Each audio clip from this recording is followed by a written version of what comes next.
My name is Danielle, and this is Trying Matters. If you're looking for a no BS type podcast, this is it. I'm here to help make life fun and interesting and learn right alongside you how to be brave enough to go against the grain. Here, we'll be talking about real challenges and fears that are holding us women back from living our lives to the fullest. So let's shake things up a bit and actually start trying. Hello, welcome back, guys. It is episode 11. We have made it past the hump of the 10, and guess what? We are still zooming on with Trying Matters, and I could not be more excited. Today, our episode is going to be about a milestone in my life. On the day that this podcast episode gets released, it will be one day before exactly 6 months of being married. Me and my husband got married on November 17th of 2023. This episode will be releasing on May 16th, 2024. And that will be our 6-month anniversary, 6 months of being married. And y'all, I feel like our wedding was just yesterday.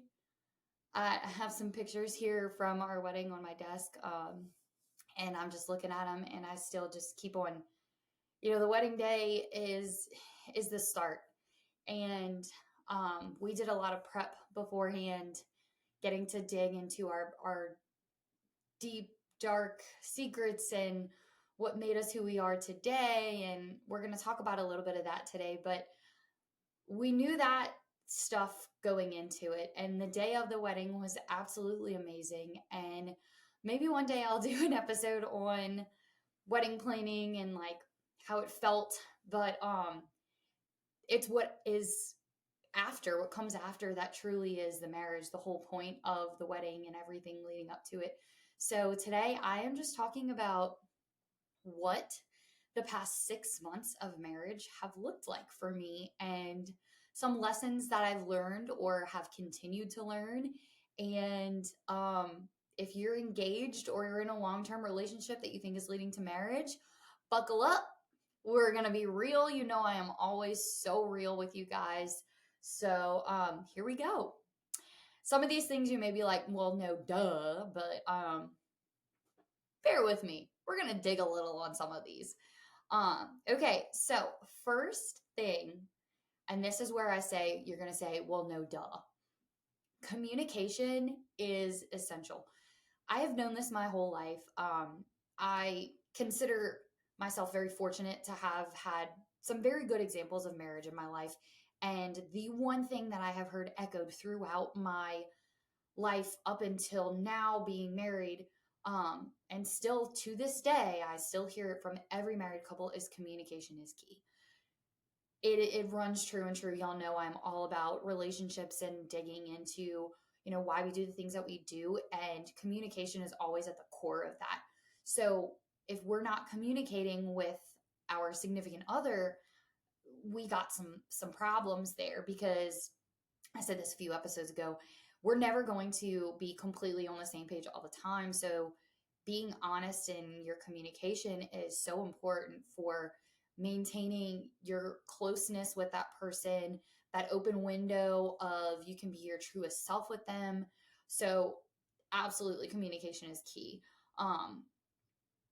And the ways that I have, learned this even more so from the first time I got into a relationship, all of the steps through my current marriage, and well, before we were married, and then now in marriage, it's just these communication has been, the core around it. If I need help, I need to ask him for help.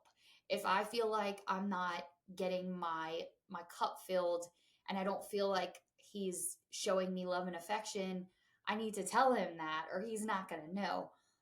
If we have a conflict, we need to talk about that. We need to communicate with each other on, what the conflict was, what caused it, how can it be resolved, that kind of stuff.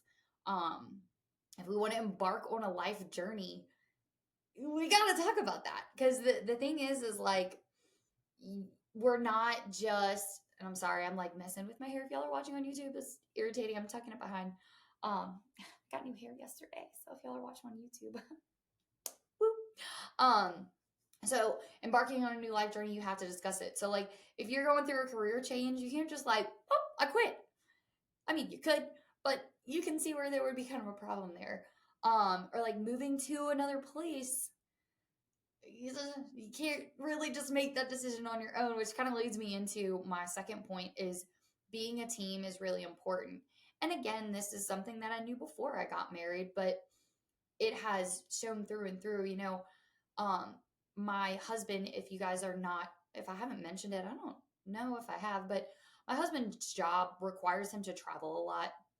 And he is kind of the guy in charge, he's the boss man. So there's a lot of phone calls, there's a lot of him being present and necessary for his job. And I have to understand that, the big decision here for him is he wants to put in the time, the effort, and the work now so that later on down the road, he doesn't have to do as much of that constant physical presence in his job. So that's a career decision. Me quitting my PRN job, my kind of as needed, if you're not familiar with medical terms, I had like an as needed side job, and I wanted to quit that job, and I had to discuss that with him before I just up and made the decision. I thought of all my reasons why I wanted to do it, and presented them to him, and we had an open discussion about it.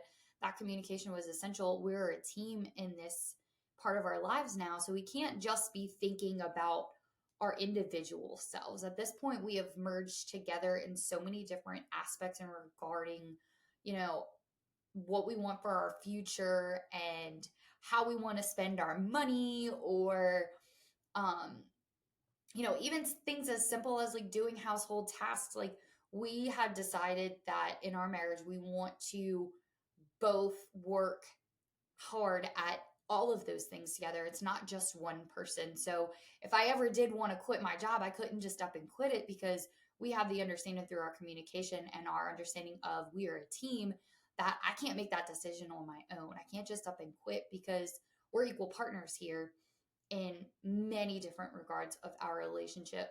Um, so having those discussions and making those decisions together, because if it was just me, myself, and I didn't have him or wasn't in a relationship with anybody, then absolutely I can up and do whatever I want.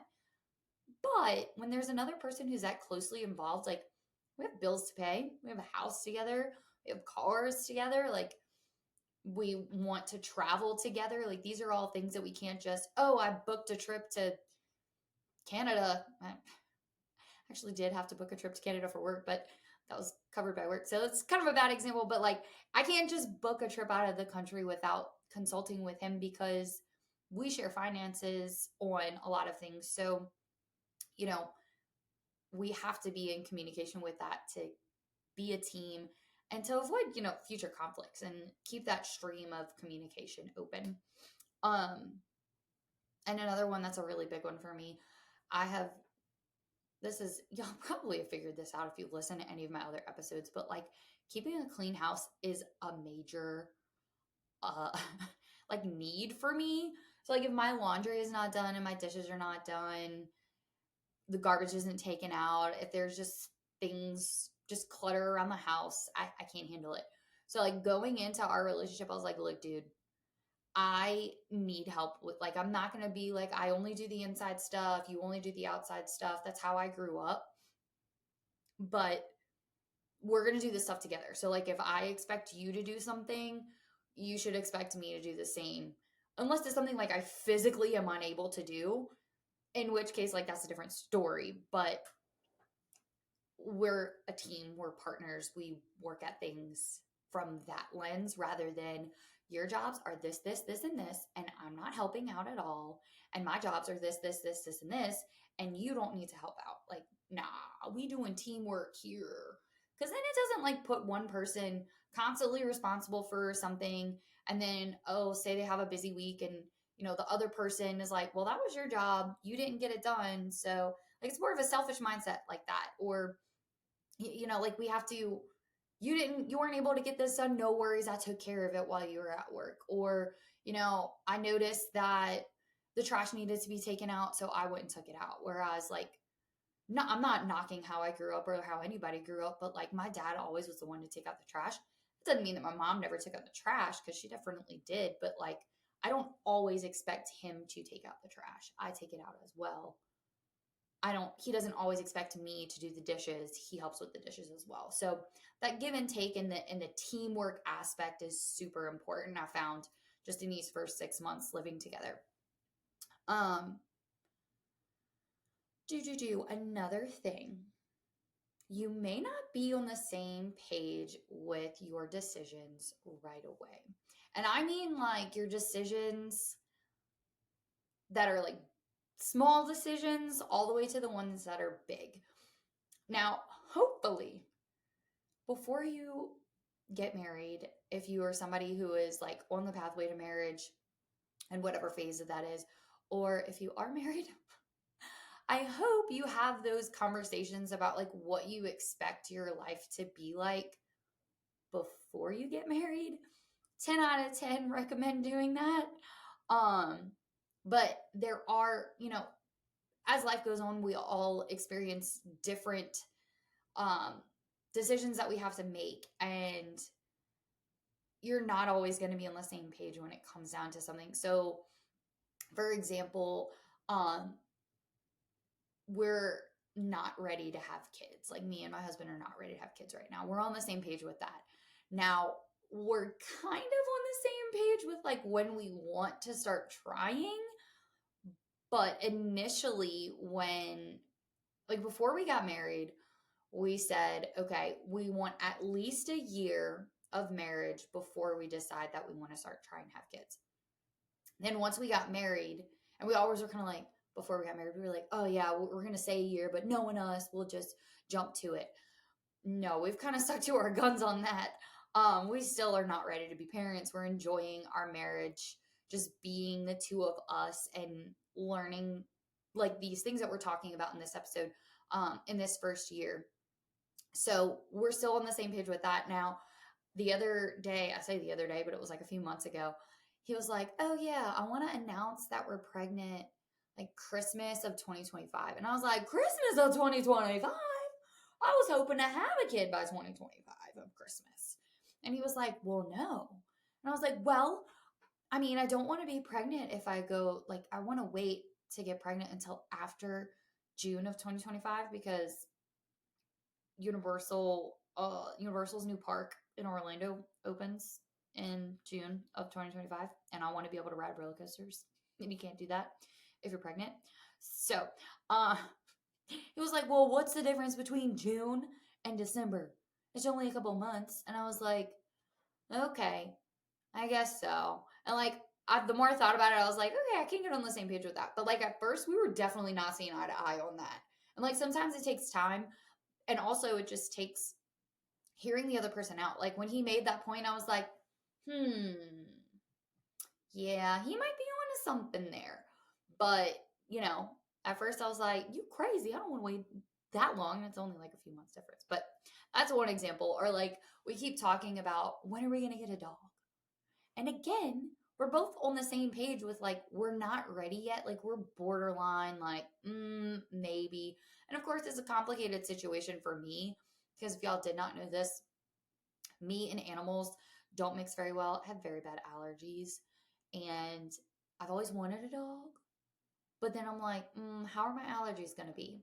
Which I'm working on that situation. But we also are just like, oh, it's so nice to come home whenever we please and we don't have to rush back to like feed the dog or take the dog to the vet or anything like that. We're enjoying having no responsibilities right now, which that is another thing that I have learned. Take time to just be, especially after your wedding, like when you've done all these planning and craziness and combining two families into one.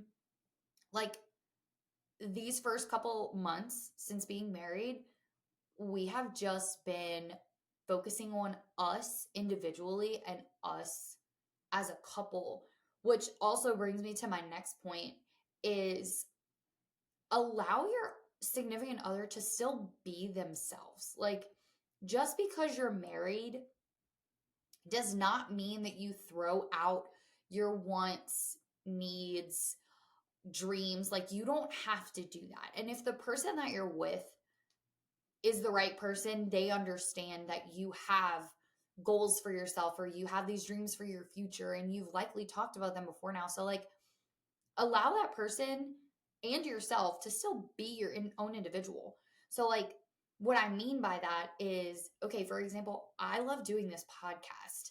I am not going to hold myself back from doing this podcast because my husband doesn't want to do a podcast, or I'm not going to go play basketball because my husband likes playing basketball and we have to always do the same things, or we have to do the same things together. Now, will there be times where, if I want to spend time with him and that's what he wants to do and he invites me along because he wants me to be a part of it? I have done that, which I was absolutely terrified because I am not a sporty spice. I am the girly girl, and running around ain't my thing. Like to work out, but don't ask me to play sports and don't ask me to run. Like, that is not me.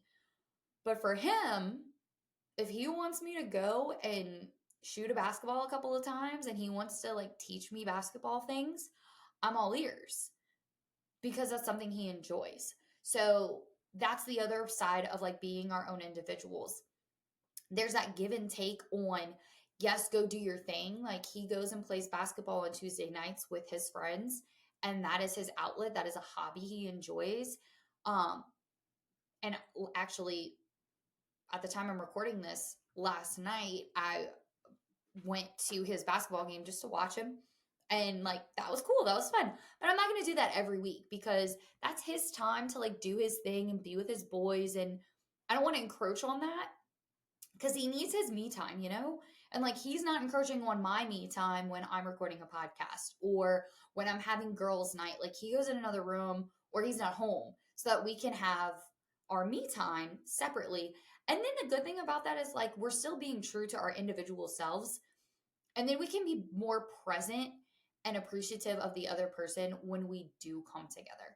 And that was actually a really hard pill for me to swallow at first because I was like, no, we have to do everything together. You are my best friend and I am your best friend. Like, we're a package deal, homie. And in some regards, yes, we are a package deal. We will be doing things together. We will be a part of each other's interests, but it doesn't need to be every time.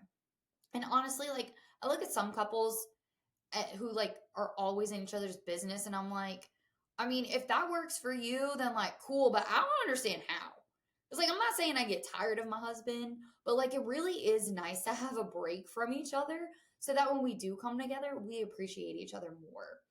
My mom told me this a long time ago, and it was, absence makes the heart grow fonder.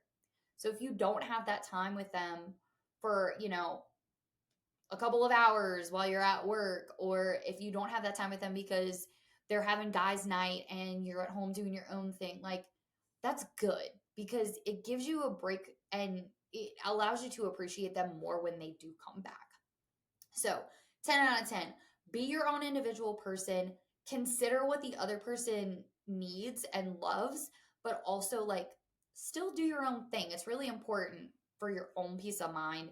And like, that avoids, being resentful towards the other person. Like, oh, she never lets me go play basketball. No, he's never going to hear me say that because I know he enjoys that. And if it's one night out of the week, so be it.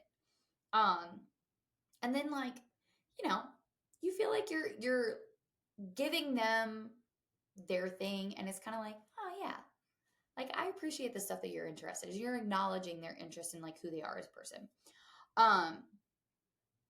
I feel like I had another point with that, but I don't remember what it was. Maybe it'll come back to me later. We'll see.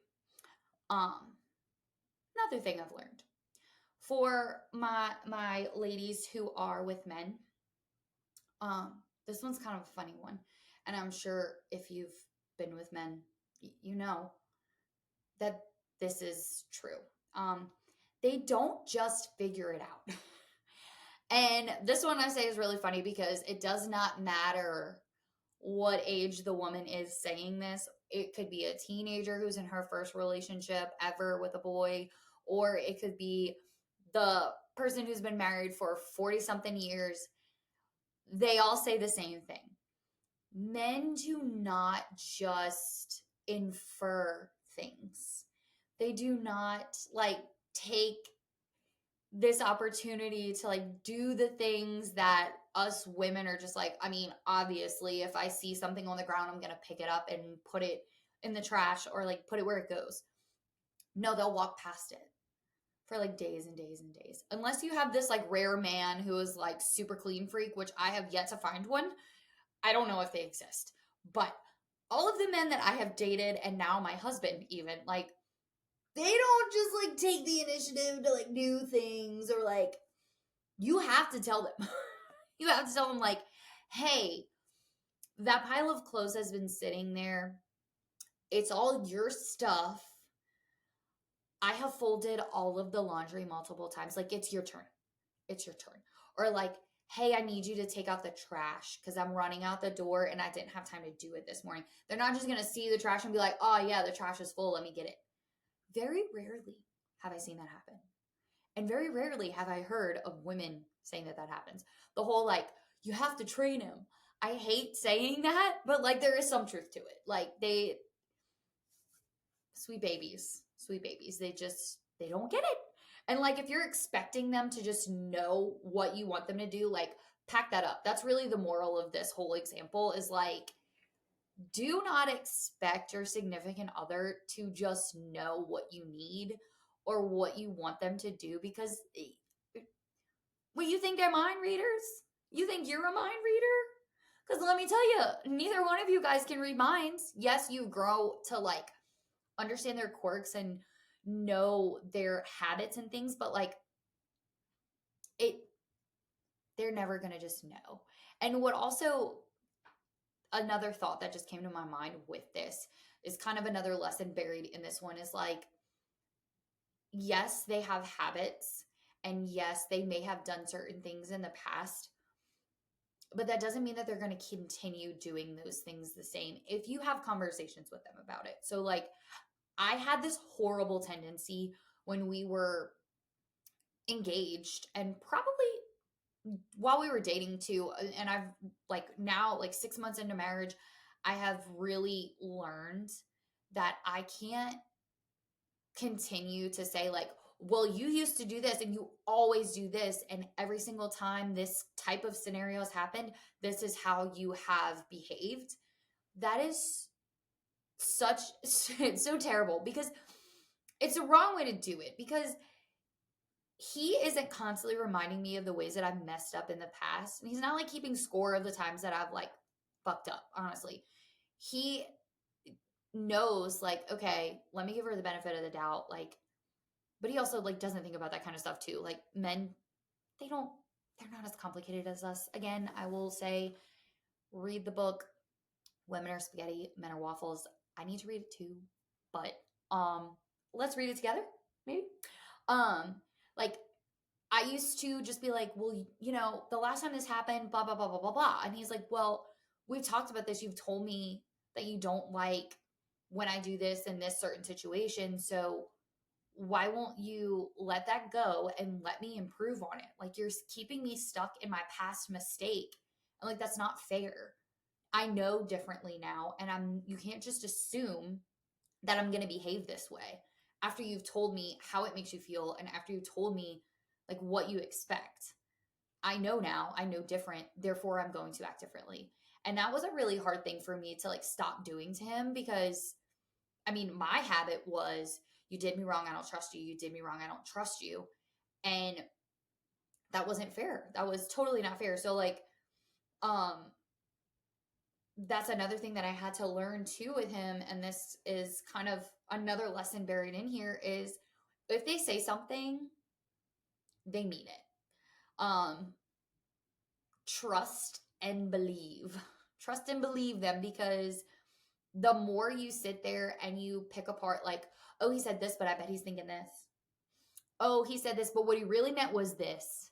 Like, I don't know if y'all have been in this situation, but one time, and I am sorry if you are a mom, I do not mean this in like a negative sense.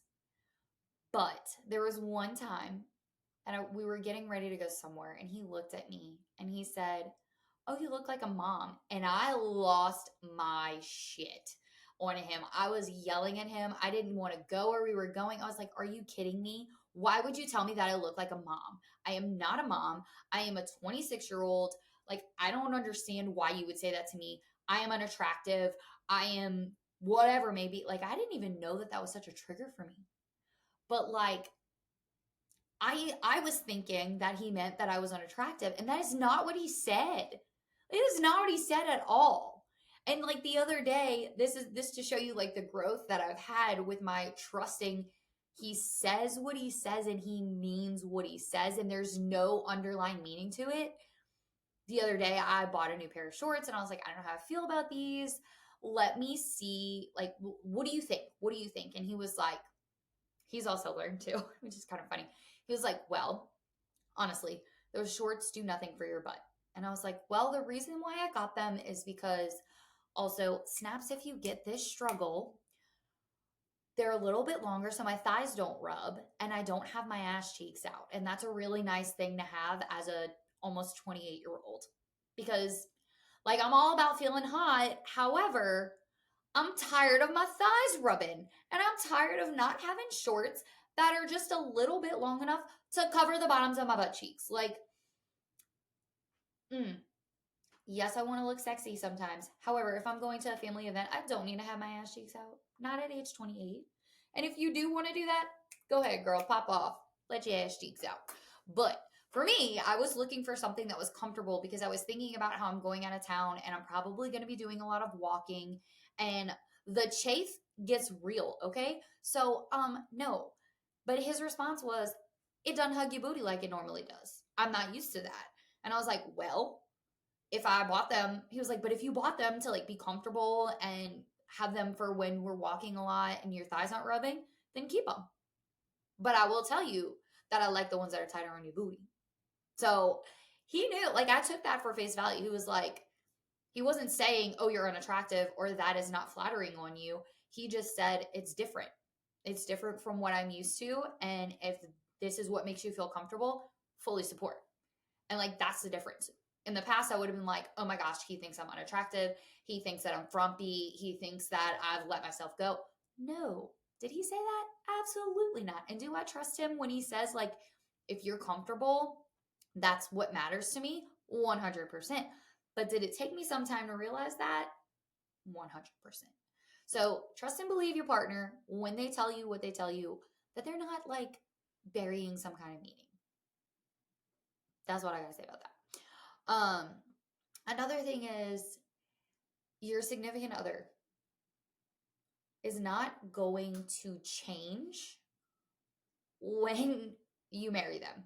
And I know you've probably heard that. I know I heard it so many times. It's like, if you have a problem before you get married, the problem is still going to be there after you're married. So, like, for example, my husband does not like to really go out and like socialize once he's home from work. Me, I am like, get me out of this house. This house is a prison. That has not changed since we got married. He knows that I'm social. I know that he is a homebody. We're opposite. And like, that's a good thing, because if not, I would be running myself thin. My social meter would be super down and I would not be a pleasant person, because I do tend to do that. He balances me out and is like, okay, we don't need to be doing something every night of the week. We don't need to have our social calendar so filled that we're exhausted. Like, let's do a few things. But then I also have the opposite effect on him. I'm like, okay, we've spent this many days inside the house in the evenings and on the weekends. Like, let's go out and do something with friends. Like, let's go out and be social. And we usually give each other pushback. Well, not usually. Sometimes we give each other pushback on, him getting out the house, me staying in. But if we actually say it like, okay, has it been really that long since we've left the house and like done something social? I have to think about it and be like, okay, am I being dramatic? And like, he keeps me anchored on that, which is, love him for that. But you know, balancing each other out and knowing like that's who he is as a person. And he knows that like I am the way that I am as a person, and that's not going to change because at my root, I am a bubbly, bouncy, energetic, enthusiastic, lots of energy most of the time person who gets hangry and is over dramatic and like has these quirks about me. And he's not surprised to come home and see me dancing around the living room, all of the windows open for the world to see, acting like a fool. And he's not surprised to see me singing out loud in the grocery store, even though there's tons of people around. Like, he lets me be me, and he's not trying to change that. I'm not trying to change him by saying, like, you need to get out of the house more. Like, you are too much of a homebody. No. I am not trying to change him saying, like, you absolutely need to stop playing video games. No. Sometimes I do have to bring it to his attention, just like he has to bring it to my attention. Like, you've been doing a lot of this lately, and like, maybe let's reel this back and like, let's do this instead. That way we can spend time together, something like that. But it's never like, no, you can't stop being that because you like I knew going into my marriage that he is somebody who likes to stay home, and he knew that I was somebody who likes to go out. So we knew that going in. We chose that anyway. We chose each other regardless of those quirks. So we can't change that. It's not going to change once we say I do, and it hasn't. We've just learned to be more accepting of each other and loving of each other's quirks and that the things that make us who we are. Now there are things that like we both try to build each other up on.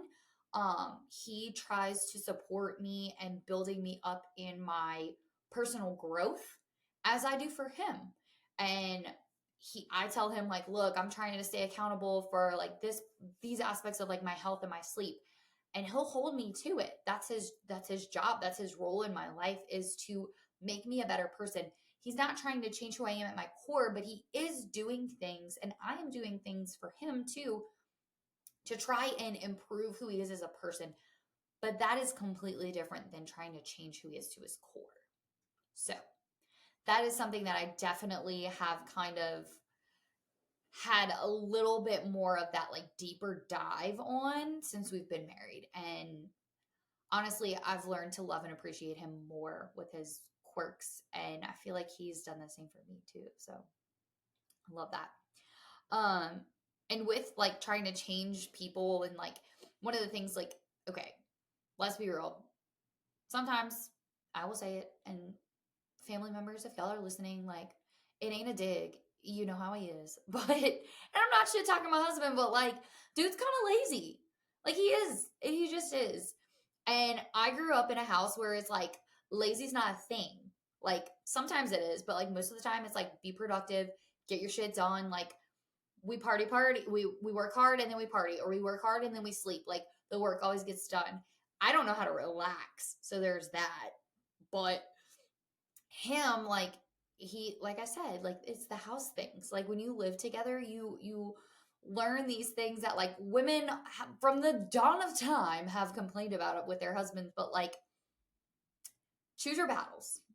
My best friend's mom told me this, and I actually recently told her that I love that she told me this before I was even married. I think I was like maybe about to move in with him before we got married, or maybe it was while we were still dating but not living together. I don't remember, but she was like, so you have a problem with your house looking like people live in it, is what it sounds like.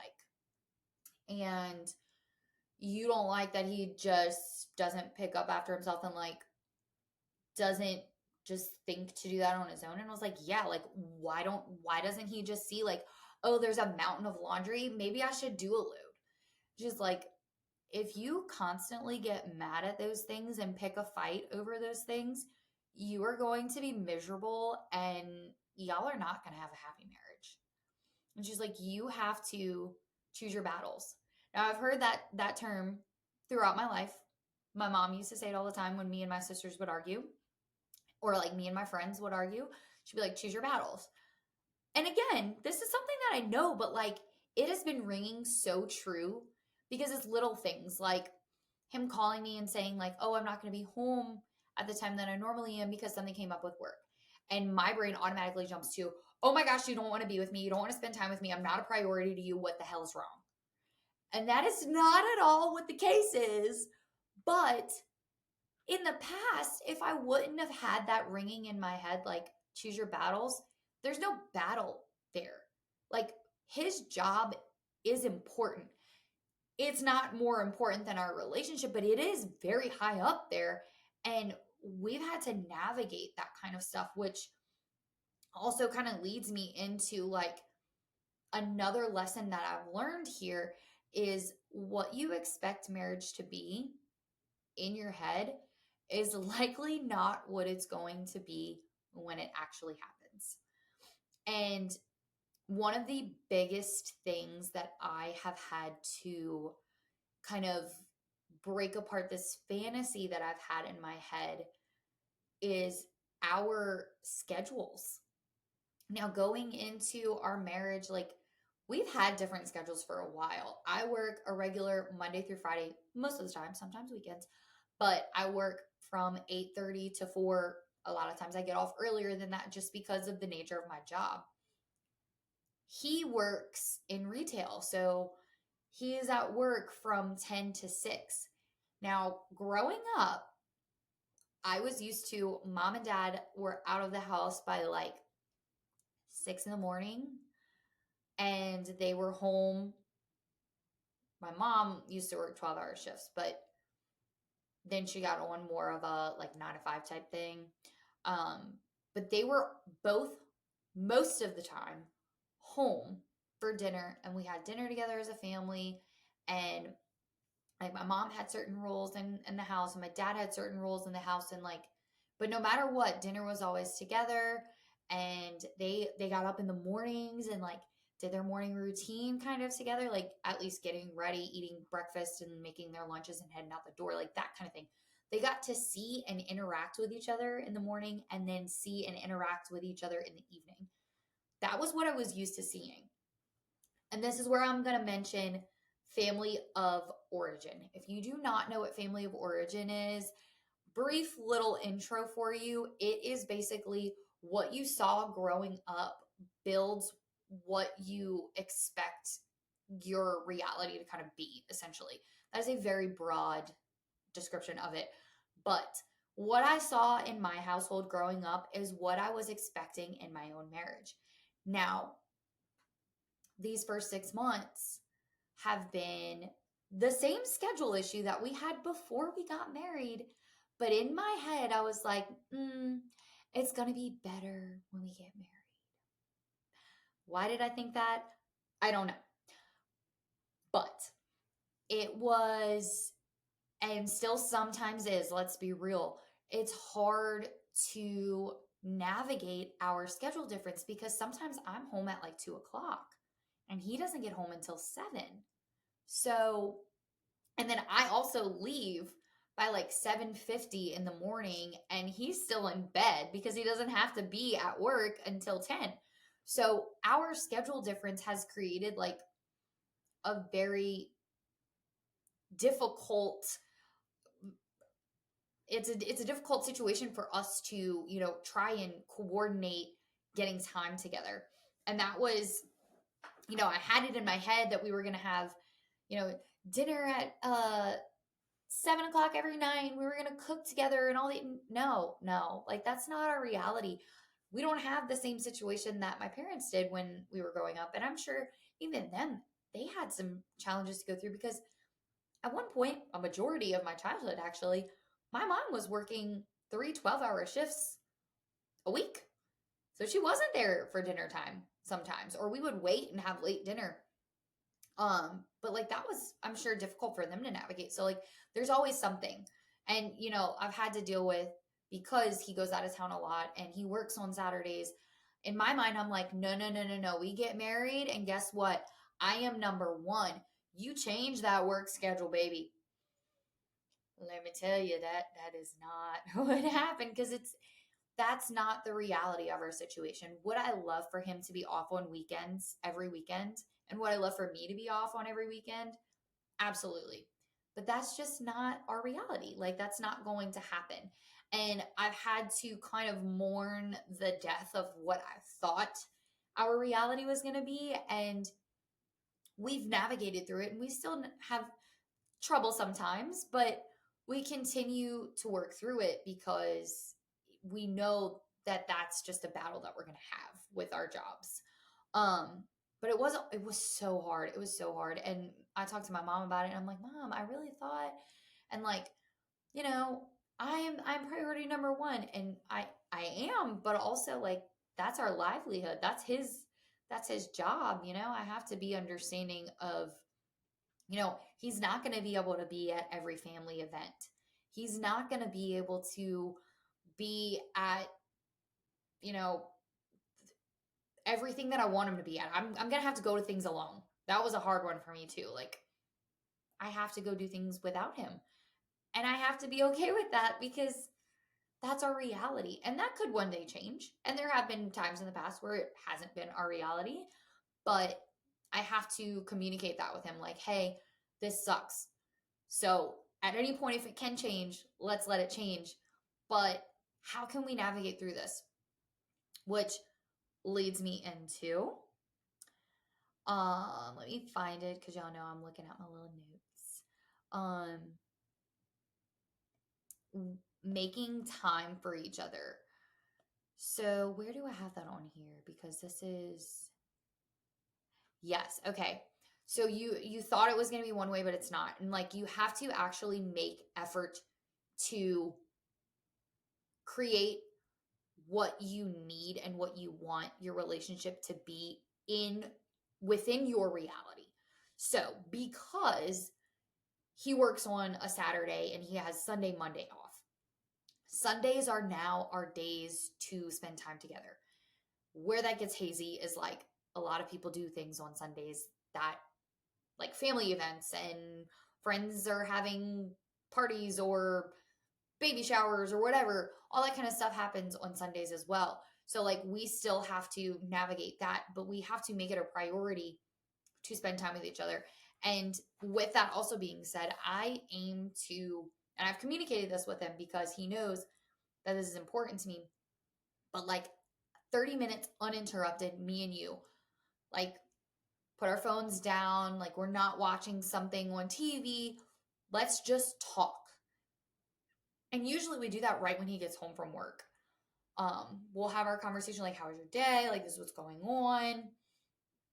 It's important to listen to what the other person has to say and listen to, like, I call it like my word vomit. Sometimes I just need to like blah, verbally process things. And he sits there and he listens. And I do the same thing for him sometimes because he's another verbal processor. He just like blah, like word vomit all the things that are happening in his mind, and like then we come to a conclusion, or we just need to be heard sometimes. That's really important because just because we're in the same vicinity does not mean that we're spending time with each other. It does not mean that we're giving each other the time of day to hear about our day or hear about what's on our mind or things like that. Like, you have to make an effort to do that. It's not going to happen naturally. And the thing that was really comical to me is if you are into romance and like fairy tales like I am, snaps, but I was watching The Vow. If you've never seen The Vow, I remember watching The Vow when I was in high school and like sobbing, like, oh my gosh, that's what marriage looks like. Oh, true love. I'm sure there's probably some marriages that are like that out there, but like, I was watching it, and first off, I was cringing because it was just too much for me. I'm like, that's not reality. That doesn't happen in real life. And I'm not trying to be like a cynic or anything. I'm just a realist here. Like, no man, when they were dating, like the dating scenes and like just even some of the stuff that happens, like, first off, like the way that her amnesia happens, I'm like, I don't think it's a real thing. Like, as a speech language pathologist, I'm like, I don't think that actually happens. But who am I to know? I'm not a neurologist, but that's besides the point. Unrealistic overall. We watch all these TV shows and these movies, and like, again, y'all have heard me talk about it so many times. I love Jane the Virgin.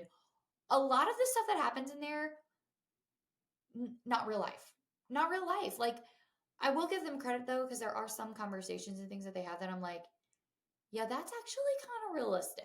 But a lot of the stuff is just fantasy. Like the happily ever after, all those things are, we want to happen, we dream for them to happen, but like these are two imperfect people who are navigating their own bullshit, and we have to come together to like make it work. Like it doesn't happen like beautifully like it does in movies. And if we keep watching these movies and these TV shows and like thinking that that's what it's going to be like if you're in the dating world right now, or even if you're married or engaged, like it doesn't happen like that. Somebody wrote that story and then filmed it. Like that ain't reality. Do not expect it to be like in the movies.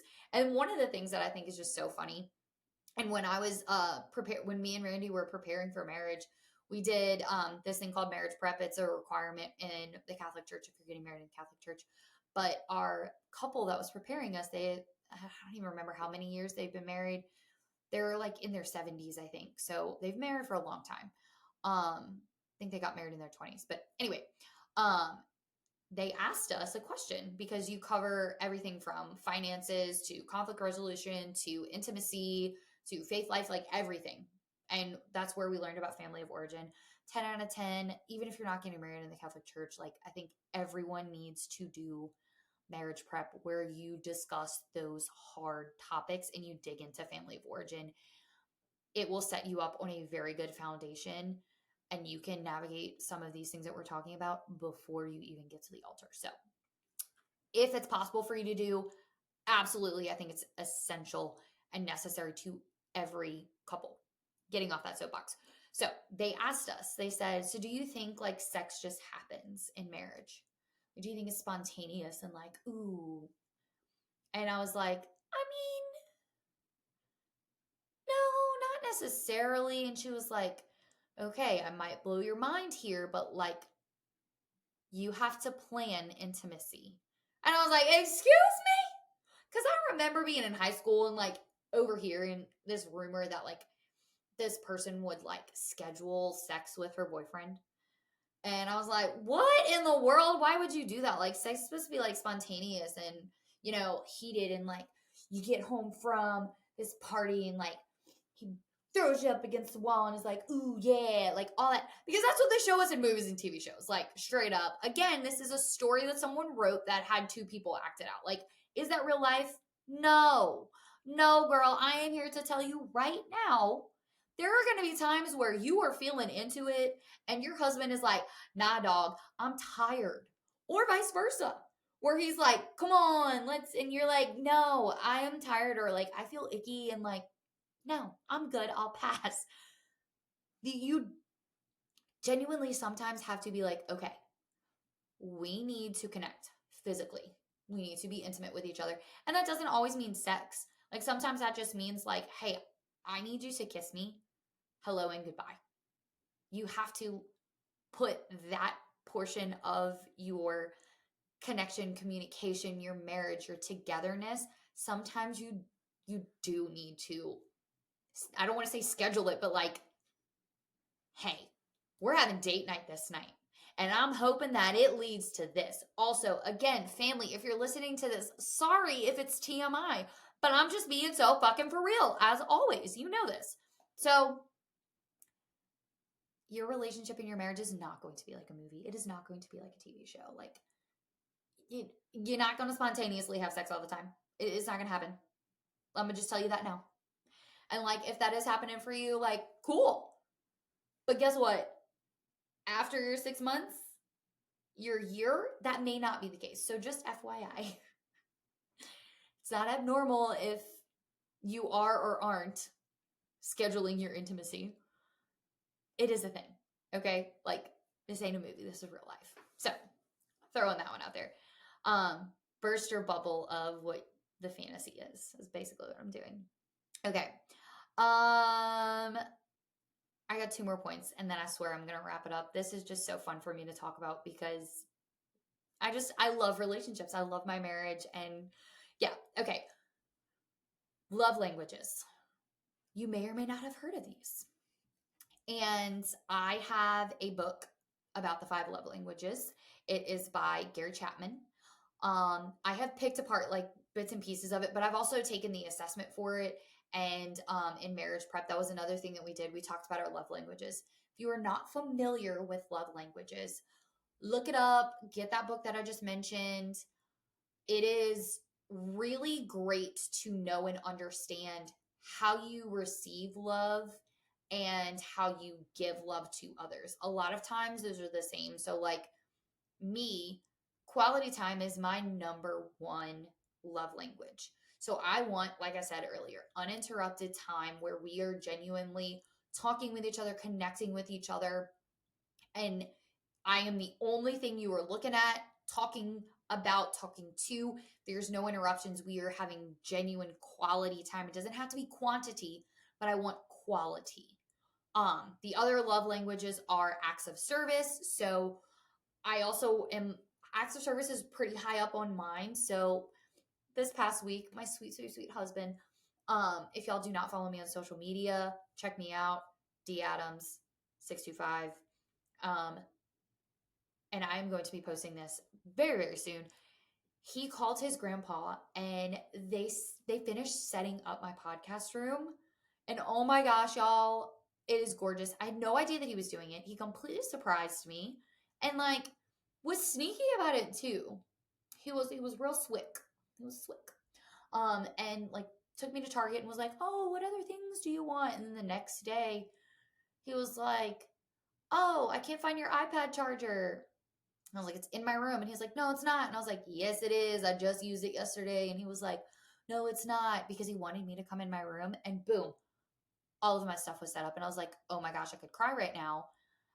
Another thing that he does, like when he does the household chores and I don't have to tell him, like he just spontaneously is like, "Oh, I noticed, so I did laundry." Or, "Oh, your blender was in the sink, I cleaned it for you." Like those little things make me feel loved. Receiving gifts is another love language. I don't really feel very loved if someone gets me a gift. I've never really have. Like I would much rather us go sit and chat or like go somewhere and have an experience together than you give me something physically tangible. Um, but that was kind of a disconnect for us initially. He wanted to like get me all these gifts and like nice things, and I'm like, thank you, and I love nice things and I appreciate them, but I kind of just feel like you're buying my love. And he never intended it to be like that, but he enjoys receiving nice things too. That's not necessarily his love language though. So that's one. Um, Quality time, we talked about acts of service. I'm reading off the back of my little book. Words of affirmation is actually his love language. So if he is, when he did the stuff that he did for setting up my room, I was like, "Thank you so much for doing that. Like, I really appreciate the time and effort you took to do that. I appreciate, you know, you understanding me and giving me what I need. And I know you do all these things to, you're the primary, like you make more money than me. So like you're the primary provider financially. I appreciate that you're always working hard and you're always trying to come up with these new ideas and you're growing in your business. Like you're doing great. I'm proud of you," that kind of stuff. He loves the words. And I have to make it a point to do that because people say words to me and I'm like, "Oh, that's sweet." Or like, I'm like, "I don't know how to respond to that." It's not my thing. So I have to really be intentional with, okay, when's the last time I gave him some nice words? When's the last time I wrote him a letter? When's the last time I told him how much I appreciate him? He's not gonna feel as loved if I'm not doing that. Just like if I'm not getting my quality time with him, I'm not going to feel as loved because that's what I need to feel loved, just like he needs to feel loved through words. And then the last one is physical touch, which this one is really funny for me because for a while I was like, "No, don't touch me. I don't want to be touched."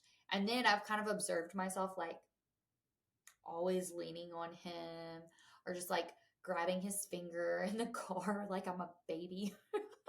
Or like I'm always going in for kisses and he's always like, "Stop." And I'm like, "But I want to kiss you. You're so cute and I love you." And then I'm always like begging for cuddles and things. And he's like, "I don't feel like it." Because he's not touchy feely. But when he wants to be touchy feely, he's like oh, come here, let me bear hug you. And I'm like, it's always when I don't want to be touched that he wants to touch me. And then when he doesn't want to be touched, I'm pretty much always like touchy feely.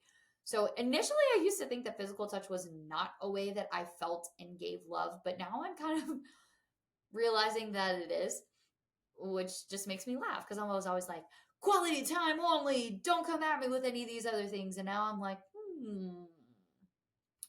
quality time, and you need to hug me at least once a day, and I need like 3 kisses a day. And it'd be really nice if on a Saturday you could give me cuddles, or a Sunday when we don't have anything to do the next day, instead of you just getting up and getting out of bed. Like, those are the things that I'm like, ooh, didn't think those mattered. Now I'm realizing they do. So knowing how you feel loved, that way you can tell them like, hey, when you do this, this, and this, like, I really feel loved. And then if they tell you like, hey, when you give me words of affirmation, and when you acts of service, like, I feel really loved and appreciated. It makes a world of a difference. If you know that about your significant other, you can give them love the way that they need it, and vice versa. So 10 out of 10 recommend taking the quiz, reading the book, The 5 Love Languages. Okay. Last bit of information that I'm going to say is a lesson that I've learned, which I knew that this was going to be a thing, because even when I was in the process of dating, like, everyone is always looking forward to the future and what it may entail with said person that you're with.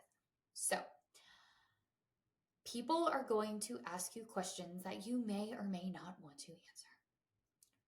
And what I mean by this, and like how I was explaining it a second ago, is like, every time I got in a relationship, my family was like, oh, so what's his family like? Oh, what's he do? Da, da, da, da, da. Oh, is he the one? And I'm like, we've been dating for a week, but I don't know, like, maybe. And like, I was always like, marriage, yes, marriage. Anybody that I date, we are going to get married. And like, obviously you're not going to marry everybody that you date, but the question was always like, oh, is he going to be the one? Is he the one?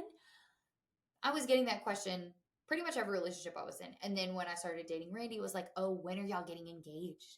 When are y'all getting engaged? As soon as we got engaged, oh, when's the wedding? Where is it at? All the questions. Everybody's so curious. And sometimes people just talk to talk. Felt that. Also been the one who does that, because sometimes there's just uncomfortable situations and you're like, what do I say? Whoa. So the questions that I have gotten the most are, oh my gosh, are you guys still in love and in the honeymoon phase? Excuse me? I plan to be in the honeymoon phase a majority of my marriage. Now, I am not naive to the fact that there are going to be time periods, I'm sure, once we have kids and we have a lot more responsibility than just us two, we are going to have our struggles. We are going to have our hurdles. We are going to have conflict, and we are going to have, just difficulty in general. Like I said, we are 2 people that are meshing together to become one family, one person, whatever.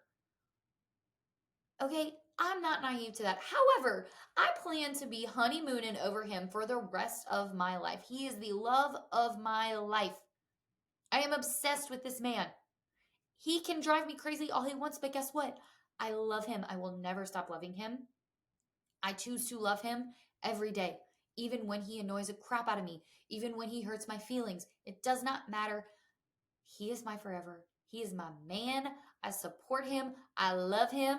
And I will stay in this honeymoon phase, and I will strive. This is the kicker. I will strive to stay in love with him, and I know he will do the same with me. Because the honeymoon phase, I understand what they mean by that. And I am not offended. I'm not saying that. I'm just saying, like, come on, guys. Why are we already like, oh, you just got married. How cute. Wait till it's 40 years and you want to wring his neck. Or you're excited when he leaves the house. Oh, that's just mean. That's just nasty. So I plan on staying in the honeymoon phase is all I'm getting at. And also, maybe rephrase that question, everybody. Or maybe stop being so dang negative. Ugh. The other one. This one is where I know a lot of women have had this this conflict and this problem. And I know a lot of people have been like, okay, I'm not going to ask that question anymore, which, yay, props, like ask different questions. And I'm not offended by this question. I'm just tired of answering it. When are you guys going to have a kid? Whenever the fuck we feel like it, okay? And right now, ain't it? And again, I'm not offended by this question. It's a perfectly logical question. You get married, the natural course of things is eventually you're going to start a family. Some people don't want to start a family. We want to start a family someday, but you also have the people that are like, oh, good, don't have kids yet. Be yourselves, enjoy your marriage. And then you have the people who are like, you're not getting any younger. And it's like, okay, there's both ends of the spectrum here. And all I'm going to say in the regard to that question is your relationship with your significant other, your spouse, is your relationship. And do not let anybody rock the boat on what you think you should be doing. Because at the end of the day, it is you two and your marriage. And what you decide in your marriage is what you decide in your marriage. Now, it is great to hear advice from other people. Obviously, here I am talking about this for going on an hour now. Sorry, guys. Hope you've listened all the way through, because this is actually some good shit. But it's good to hear advice because there are certain times when you need the support of somebody who's a few years further along than you. Like I've gone to my best friend who's been married for a few years now. I've gone to my sister who's been married, I think for 7, I don't know. I've gone to my parents. I've gone to my grandparents, like various stages. It is important to, gather in information when you are in need of it. Like, but it is also important to take everyone's advice with a grain of salt. Because a lot of times when we're giving advice, we're giving it from just our singular perspective. And my marriage is not going to be like your marriage. And it's not going to be like Sally's marriage. And it's not going to be like Betty's marriage. Like, we're all different humans that are combining together. So, yes, they may have experienced something similar that, can be helpful to you. However, don't let that influence you to the extent of like, okay, they said that I should be doing this, then I need to be doing this. Or this person said the exact opposite, so now I need to do this. No. Sometimes you just have to tune out all of that. And you just have to say like, no, we said our first year of marriage, we don't want to have any kids because we want to focus on growing our bond as a married couple, because this is a new phase in life for us. Like, we don't want to jump into that next phase yet. We're not ready for that. And I know people will always say you're never ready. However, you have to do what's right for you and your spouse, and you'll have to be on the same page. Just like we talked about earlier, you're not always going to be on the same page with that decision. However, eventually you do have to come to that common ground, and that is for you to decide. Not you and your mama and your neighbor and your coworker. Take that information in if you please and do with it what you please. But at the end of the day, it is you and your spouse. That's it. Okay, that's what I got to say about that. So these are all of the things that I have learned or built upon in these first 6 months of marriage. All I can say is marriage is beautiful. I absolutely love it. Having my person, my man, I love him. Oh my gosh, I just love him so much. And I've heard people say this, I love him more now than I did the day I married him. It's 6 months in, and I'm learning more about him than I realized he had to offer. Like, I knew he was offering a whole lot. And I knew he was great before I married him, but like every day that we are married, I find a few more things about him that I didn't know. Good, bad, ugly, wonderful, a hodgepodge of things. But I mean, it's a beautiful thing to get to know somebody and to have that person that supports you in every regard. And you grow as a person, they grow as a person, they help you grow together. But these things that I talked about are, I mean, I'm 6 months in. I can't wait to see what I'm like and what he's like 4 years in, 15 years in, 50 years in. It's something to look forward to, and marriage is a blessing. And if you get to experience it, and if that is in God's plan for you, it's beautiful. It's absolutely beautiful. So that is what I have for you guys today. Thank you. If you listened to this whole thing, I'm so sorry it was so long, but I had lots to say. We had to cover 6 months, y'all. Yeah. So thank you for listening. You guys have a great morning, afternoon, night, wherever you are, whether that be on your ride to work, or you're walking your neighborhood, or while you're folding your laundry. I hope you enjoyed it, and I will talk to you guys next time for episode 12. Bye. Thank you so much for listening in. I hope you got a little inspiration to start taking steps towards whatever it is you've been wanting to try. If you love this episode, share it on socials and tag me. I'd love to hear how it helped you. And of course, we got to get the word out to the other women who are needing that little extra push like you and I do. Can't wait to talk to you soon.